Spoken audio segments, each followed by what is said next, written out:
मल कोमलांगं सीता समारोपितवाम भागं पाणौ महासायक चारुचापं नमामि रामं रघुवंशनाथम।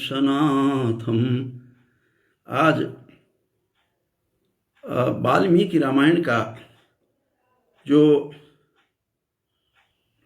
बालकांड है उसके 66वां सर्ग एक रोचक कथा को लिए हुए दिखाई दे रहा है।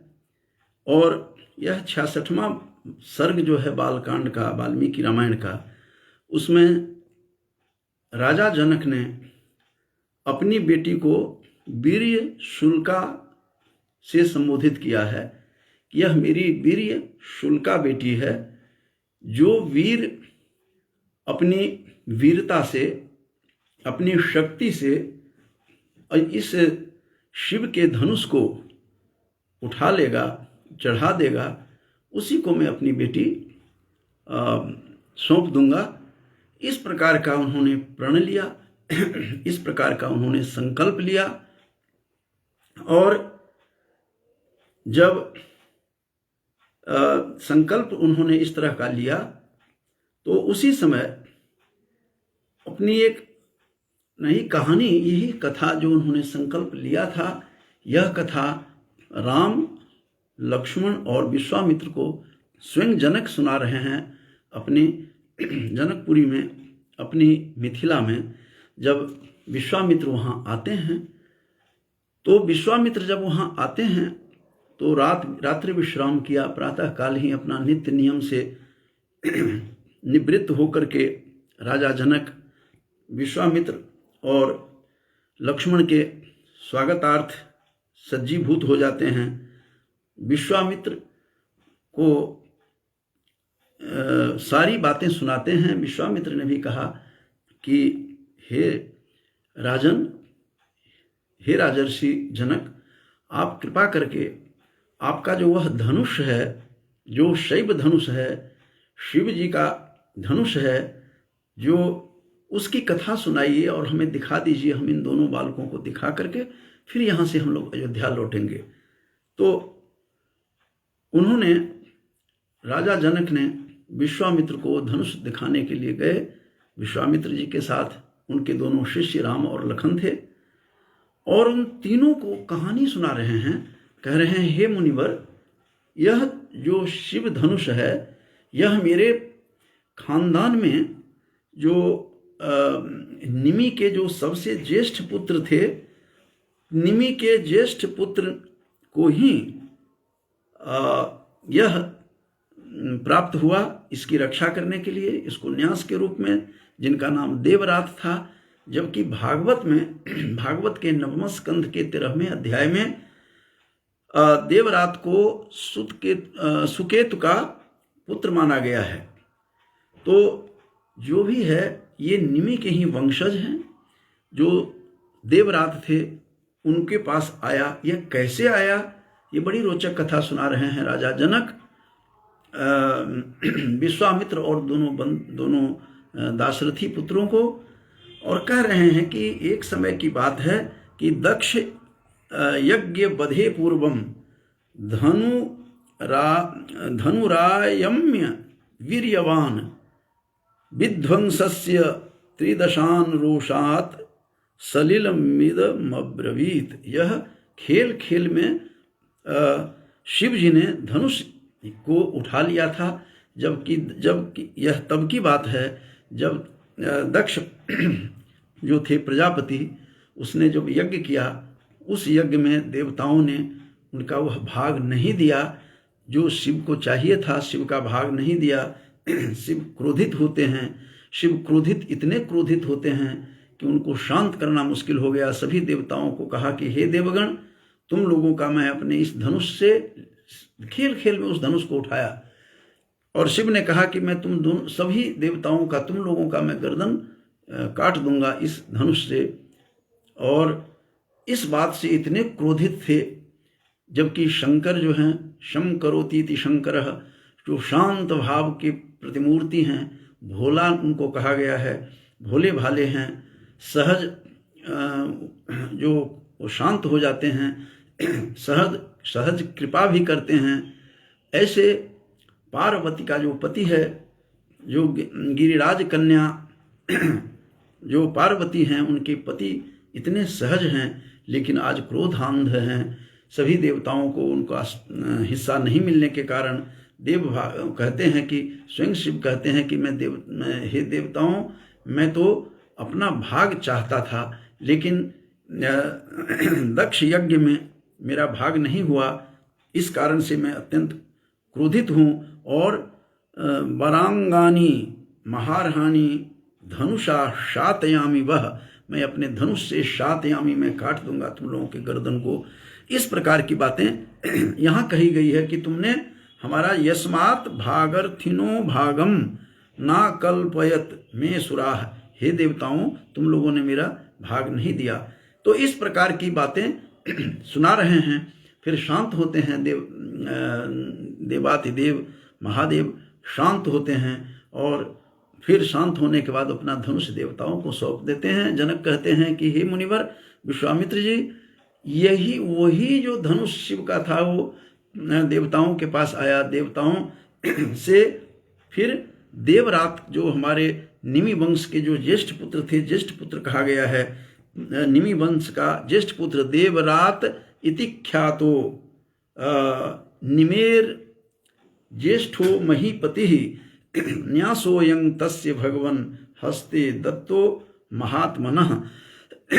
यह 8वां श्लोक है, 66वां जो सर्ग है बालकांड का, वाल्मीकि रामायण का, उसका यह 8वां श्लोक है। 8वां श्लोक कहते हैं देवरात इति ख्यातो, देवरात नाम का जो विख्यात राजा थे, निमेह ज्येष्ठो महीपति, राजा निमि के ज्येष्ठ पुत्र के रूप में माना गया है।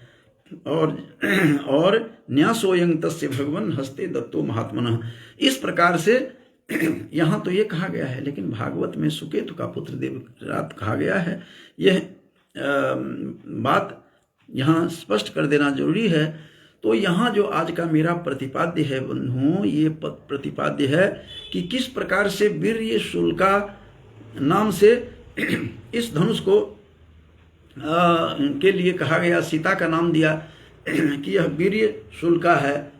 तब धीरे धीरे आगे कहानी का सुनाते हैं कि और भी रोचक कहानी सुनाते हैं। हे मुनिवर विश्वामित्र, जनक कहते हैं कि मैं एक दिन खेत जो है शोधन के लिए गया, खेत जोतने के लिए गया, तो उसके अग्रभाग से, हल के अग्रभाग से उद्भूत हुई, वहाँ एक कन्या उद्भूत हुई, जिस कन्या का नाम सीता पड़ा। सीता इसलिए पड़ा बंधुओं क्योंकि सीता लांगल पद्धति ही, लांगल कहते हैं हल को, हल की जो पद्धति है, रेखा है, हल से जो जोतने से जो चिन्ह बनता है, उस चिन्ह का नाम संस्कृत में सीता है। इसलिए इसका नाम जनक कन्या का नाम सीता पड़ा। तो सीता लांगल पद्धति इत्यमरः इति अमर कोश में कहा गया है कि सीता जो है हल के चिन्ह को कहते हैं। तो धीरे धीरे वह कन्या, वह जानकी बड़ी होती हैं।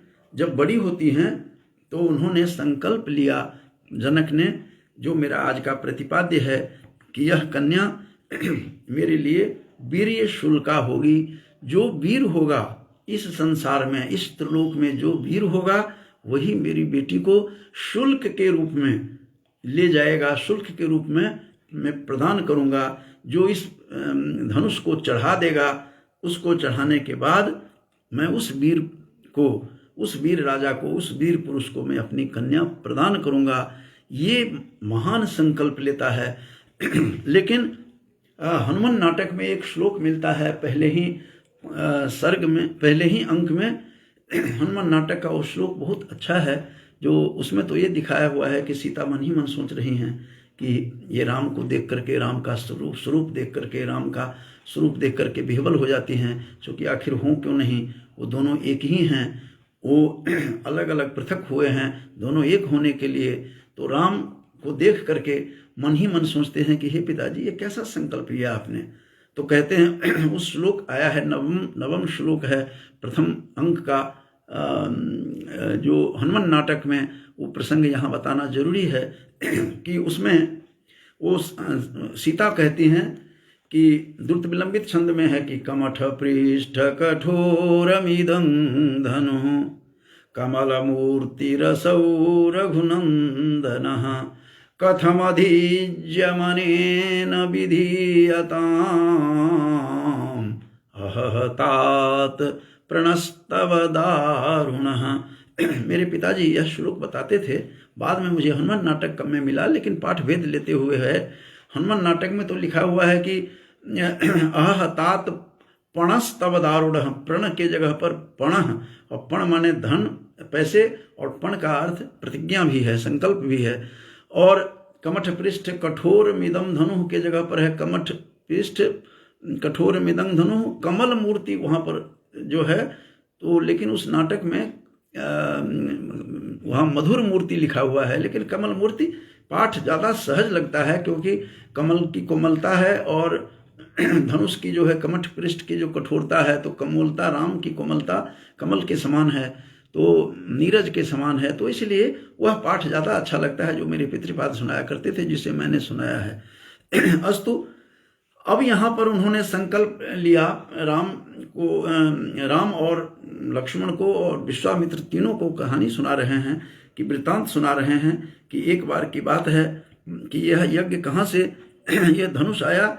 तो उन्होंने बताया कि दक्ष यज्ञ में मेरा हिस्सा नहीं दिया, शिव जी का हिस्सा नहीं दिया, शिव क्रोधित हुए, शिव भोले भाले हैं, शिव फिर शांत होते हैं। सभी देवताओं को उन्होंने कहा कि मैं तुम्हारा गर्दन काट दूंगा, 12 अंगानी महारहाणी धनुषा शातयामी वह, तुम्हारे गर्दनों को उतार दूंगा, इस प्रकार की बात कही। और क्यों? क्योंकि यस्मात् भागर्थिनो भागम ना कल्पयत में सुराह, हे देवगणों तुम लोगों ने मेरा भाग नहीं दिया उस यज्ञ में, दक्ष यज्ञ में, इसलिए मैं तुम्हारा गर्दन उतार दूंगा। इस प्रकार की बातें करते हैं, फिर शांत होते हैं, फिर वो धनुष उठा करके देवताओं को देते हैं। देवताओं को जनक कहते हैं कि वही धनुष हमारे पूर्वज देवरात को मिला, देवरात के तब से लेकर के आज भी चल रहा है, यह धनुष मेरे पास में है। यहाँ पर यह भी बता दूं कि इसमें यह बात नहीं है, लेकिन एक जगह भागवत पुराण के 9वें स्कंध में तो साफ शब्दों में कहा है कि वह जो 300 योद्धा के लेकर के उस धनुष को वहाँ पर ले गए धनुष यज्ञ में, जबकि तुलसी बाबा कहते हैं कि 10 सहस्र भट्ट एक ही बारा लगे ही उठावन तरही नटारा, 10,000 भट्ट जो हैं योद्धा गए, लेकिन टस से मस नहीं हुआ। अस्तु, अब यहाँ जो मेरा प्रतिपाद्य है वो सुना रहे हैं दशरथ सुत, दोनों सुतों को और विश्वामित्र को, तीनों को सुना रहे हैं जनक, कि इसके बाद तो क्या हुआ कि हम खेत शोधन के लिए गए, खेत शोधन करने के लिए हल जोतने गए। हल जोतने के समय में वो कन्या मिलती है, कन्या का नाम सीता पड़ा, क्योंकि सीता लांगल पद्धति, हल के चिन्ह को सीता कहते हैं, बड़ी होती है। फिर हमने संकल्प लिया कि वीर शुल्का है, वीर को, जो वीर इसे उठा लेगा, धनुष को उठा लेगा, चढ़ा देगा, उसी को हम अपनी बेटी को सौंप देंगे। इस प्रकार की बातें हुई।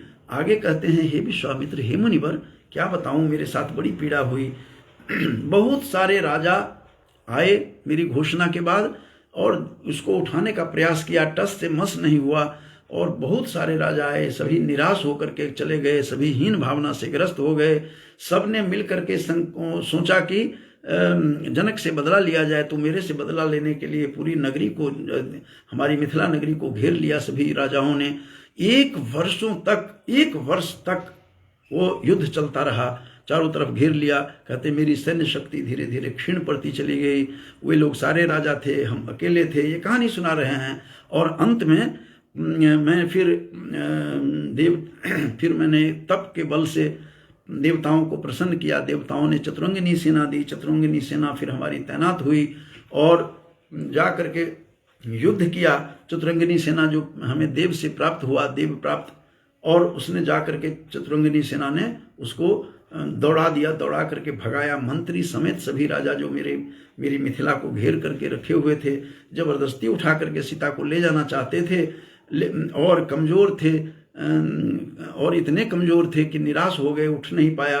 तो अपनी कमजोरी छिपाने के लिए, मुझसे बदला लेने के लिए जबरदस्ती उठा कर ले जाना चाहते थे। लेकिन उनका उनका जो मन में थी कल्पना थी वह नहीं कर पाए। हमने तपोबल से चतुरंगिनी सेना अर्जित की। उस चतुरंगिनी सेना के बल पर हमने उनको भगाया, उन सबको, अपने राज्य को। इसमें कहा गया है कि 18वें श्लोक में कि नौ शेकुर ग्रहणे तस्य धनुषस्तोलने पिवा। 18वें श्लोक में कि इस धनुष को उठाने का कल्पना की, नौ शेकुहु, समर्थ नहीं हो सके ग्रहण उसको उठाने में, और धनुषस्तोलनीय पी, और इसको उठा टस से मस नहीं कर पाए। इस प्रकार की बात कही गई है। कहते मेरे द्वारा तिरस्कार हुआ मान करके ही वे सभी राजा मुझे मिथिला को घेर लिया था, मिथिला नगरी को। लेकिन मैं देवताओं को धन्यवाद करता हूँ जिन्होंने मुझे मेरी तपस्या के बल पर चतुरंगिनी सेना दी। चतुरंगिनी सेना के बल पर हमने सबको मार भगाया। तो इस प्रकार की बातें यहाँ कह रहे हैं। 2 श्लोकों में वीर्य शुल्का की बात कही है। एक तो 15वां श्लोक है। 15वां श्लोक में राजा जनक कहते हैं कि मेरी बेटी वीर्य शुल्का रहेगी, वीर्य शुल्केति में कन्या। 15वें श्लोक में है। 66वां जो सर्ग है प्रथम इसके बालकांड का, उसका कि वीर्य शुल्केति में कन्या स्थापिते मयोनिजा। यह अयोनिजा थी। अयोनिजा सीता भी थी और महाभारत काल में द्रौपदी भी अयोनिजा थी, यज्ञाग्नि से उत्पन्न हुई थी। तो यह अयोनिजा थी, माँ के पेट से नहीं जन्म लिया था, यह तो उद्भूत हुई थी पृथ्वी से। इस प्रकार से। और दूसरा जो श्लोक है बताया गया है कि तेषाम वरयताम कन्याम सर्वेषाम पृथ्वीक्षिताम वीर्य शुल्केति भगवन न ददामी सुतामहम। कहते हैं मैं अपनी बेटी को सुतामहम न ददामी, मैं नहीं दूंगा। ये मैंने कल्पना किया, संकल्प किया और वीर्य शुल्का इसका नाम रखा। जो वीर्य होगा उस शुल्क के रूप में यह मेरी बेटी को उठा करके ले जाएगा। बेटी को मैं सौंपूंगा उसी वीर को जो वीर पुरुष इस धनुष को चढ़ा देगा। यह मेरी संकल्पना थी और मेरी संकल्पना में कोई भी कामयाब नहीं हुआ। सभी राजा सभी जो हैं उदास हो गए। और अंतिम जो श्लोक में इसमें कहा गया है 66वां सर्ग है बालकांड का, जो मैं उसका है कि यद्यस्य धनुषो रामः कुर्यात् आरोपणम मुने सुताम अयोनिजाम सीताम दद्याम दाशरथिरहम। मैं दाशरथी राम को यह अपनी कन्या दे दूंगा यदि यह इस अपनी अयोनिजा सीता को प्रदान करूंगा, यदि यह धनुष को उठा लेगा, चढ़ा देगा धनुष को। तो यहाँ पर आकर के यह कथा विराम लेती है। और यह आज का जो मेरा प्रतिपाद्य था बस इतना भर था कि किस प्रकार से वीर्य शुल्का जो उस बेटी का नाम रखा, कहते हैं यह वीर्य शुल्का मेरी पुत्री है। यह साधारण नहीं है, यह असाधारण है। संतों का तो यह भी कथन है कि प्रतिदिन वह उस देवरात से प्राप्त जो उसके वंशज का जो यह धरोहर के रूप में जो यह धनुष था, उसे जनक रोज प्रतिदिन पूजा करते थे। सीता अपने वाम हस्त से उठा करके गोबर से नीपती थी उस जमीन को, उस धरती को। तो इस प्रकार की बातें कही गई है। तो यहाँ पर वीर्य शुल्का कैसे नाम कन्या का नाम दिया, और फिर वीर ही राम थे जो उन्हें अपने धनुष को चढ़ा करके शिव के धनुष को और फिर सीता को यहाँ से ले जाते हैं। तो इस प्रकार की बातें यहाँ कही गई है। और उन्होंने प्रत्यंचा चढ़ाया और उस अयोनिजा सीता को, जानकी को, जनक नंदिनी को वीर राम ने शुल्क के रूप में उसे सीता को ले गया। तो आज का मेरा इतना ही कथन था कि किस प्रकार से वाल्मीकि रामायण के 66वें सर्ग में बालकांड के 1 से लेकर के 26 तक यह कथा है कि किस प्रकार से यह धनुष प्राप्त हुआ। कैसे धनुष प्राप्त हुआ कि दक्ष यज्ञ बधे पूर्वम धनुरायस्य वीर्यवान विध्वंसस्य त्रिदशान रोषात सलिलमिदमब्रवीत। इस किस प्रकार से इसने सहजता से धनुष को उठा लिया था राम ने। यस्मात् भाग, क्योंकि भाग नहीं दिया था शिव जी का भाग, इसलिए वह क्रोधित हुए, सभी देवताओं को सर को काटने की बात कहते हैं, फिर शांत होते हैं, फिर अपना धनुष देवताओं को देते हैं। देवताओं का धनुष देवरात के पास आया।